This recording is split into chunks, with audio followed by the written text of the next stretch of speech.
page 476 et 477 ka tafsir al-Qur'an de sura 40 et 41. ولقد أرسلنا قمدي من لرسل نلعب من قبلك قادتما منهم نوما بما قصصنا بمن قسي عليك إدوما بمن سفاني ما في ملغوي ومنهم نوما بما لم نقصص بمن بتوات من قساك عليك إدوما وما كان هانا لرسول نلعبه أن يأتي أن يؤدت بآية ما إلا بإذن الله سنة دوني الله فإذا جاء أستيوني أري أمر الله فيك الله دين ودي نياوت بالحق غونغا وخسر پردي هنالك دون المبطلون بن الله الله الذي وني جعل لكم ودان دون الانعام نيمرادين لتركبوا في ودو منها مجي ومنها كو امرد مجي تاكلون كو نيامتون ولكم نودان فيها مجي منافع نفوريجي دودودي ولتبلغوا في يوت في هيوتو عليها اي هوري مجي حاجه حاج مون في صدوركم وندو غانيو de ka berde mon mapin don kander berde mon walaiha ko hore majji kanje nemoradin wadal fulke hore laade den to humaluna on ko waddoto don wa yurikum himullahu ayati ayaje makko de mandeji makko ni fa ayyi ayati llahi kono ene ko wondun e mandeji Allah din tunkiruna wondon yeddin kinade wondon faytude wondon anyude afalam yasiru e kaabe yahalon fil ardi kalidi fayanzuru be ndara be tasko kayfa kana ko honno latori aqibatul ladina battana be min qabilim aditiba be kanu be latinoke akthara minhum hibe buri be dudude wa ashadda hibe buri be kadi tidude quwwatan dole wa asaran e batteji fil ardi kalidi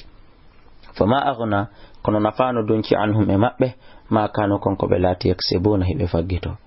falamma ja'atum ba aribe rusulum nelabe mabbe ben bil bayinat wondude e hujjaji feñudi farihu be weltori bima indahum konko woni kamabbe immorde e sanamu min al ilmi immorde gandal wa haqa jippi bihim e mabbe ma kanu konko be lati bihi e mudum yastahzi'una hibe jalkita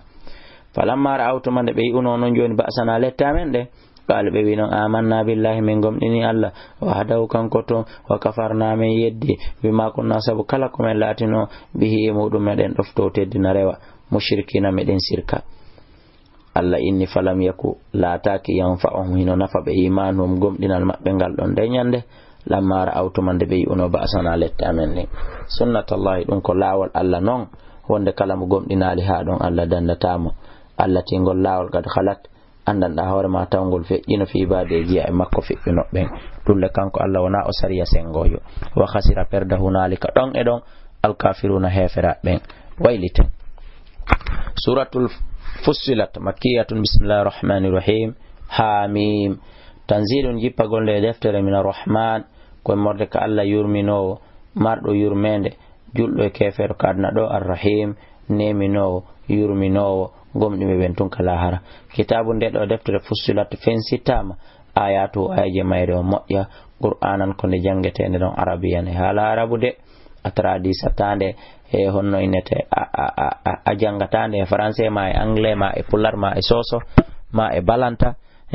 ma e temene ma e olof ma e bambara ko be jangande e hala arab a jangatande chinois a jangatande espagnol a jangatande italiano a jangatande e kala ko woni kon sona e arabu lekko min wona de be ya'lamuna be no anda bashiran konde weltinende wa nadiran konde hulbinende fa'arada kono durnike aktharum ko buri hewde mabbe durnikende fahum kambe lasmauna be alanande wa qalu be ni qulubuna menen berde amen den fi yakinati no nder hippodi mimma taduna imorde konda men nodude kon ila ifademu wa fi adanina hino kander noppi amen waqurun pahu wa min baynina hino hakkuna amen wa baynaka ema hijabun hedo de molanan fa amal hu ton kala ko faala inana menen kadiga amiluna enele meden yokinani meden gollote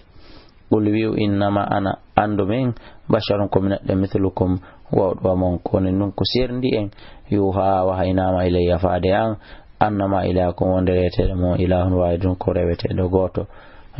fastaqimu nibe ilayhi faade makko wastaghfiru insino don kamakko wa waylun bone wadani lil mushrikin onande be do shirkobe alladhina billahi yu'minuna tawbe gomdina azakata zakka wa hum kambe bil akhirati ko do woni ila harahum kambe kafirun ko ruuna ko be yeddu be don tode be jaba innal ladina andana be amanu gomdimbe amila salati be golle golle moƴƴi ajrun dun ko jodde ghayru mamnunin di tajondirta uliyata ba innakum e ono latakfuruna on yeddi latakfuruna on yedday billadi oɗo Allah jo khalaqal arda tagudo leydi ndin fi yawmayn ender balɗe ɗiɗi ɗum alatte tenen wataj'aluna lahu waɗanan andadan sanamuji mod dhalika oɗo Allah jo le rabbul alamin kon jeyɗo windere nden on waja'ala kanko Allah waɗi fi ay leydi ndi rawasiya pelle min fawqiha e hoore mayri fitande dimbo fi wa baraka waɗi barki fiya e nder mayri wa qaddara eɓi fiya e mayri ako wata nguure mayri on ɗa ko fello ɗa ko dunkire ɗa ko cangol ɗa ko parawol ɗa ko aynde e ko nanditata e ɗum ɗa ko joolol ɗa ko cangol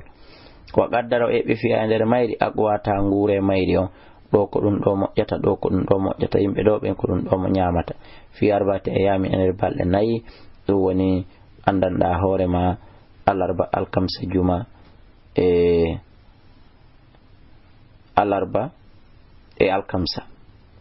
ayyamin arbata ayyamin balɗe nayi sawa an ɗum ɗo no fota lissailin wonande kala arɗo landagol wonde ko balɗe jel Allah tagi leydi ndin thumma stawa refti ɓawo gayni ɗum o fotodiroy noon ila sama e ka sama waya tawi asama on nun hari duhanum ko curkiwil ma ko cuddiwil fa qala laha o innani asama on walil arde leydi ndin itiya a ware noon ɗoftoɗol rewol lan taw an ka yiɗi aw karhan ma ka añi ko forcément qalata ɗi jaabi atay